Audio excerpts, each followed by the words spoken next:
is a coupled pendulum harmonograph.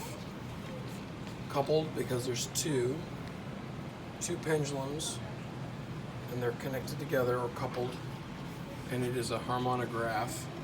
Graph means to write it down, and so we're making this sort of repeating pattern.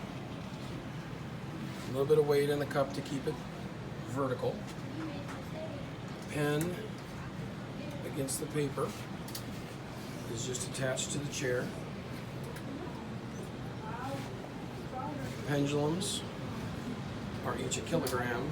I'm going to vary the weight next. But they're just anchored on a bracket. Trying to keep it in the same plane, although they're progressing. Foucault's pendulum progressing. So there, we'll come back to that in a second. Here's the other weight. There's the other bracket.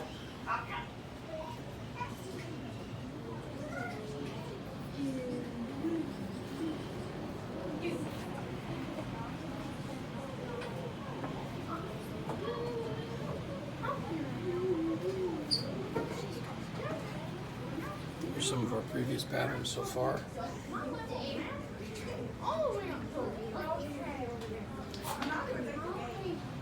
We'll try making adjustments and see what we get.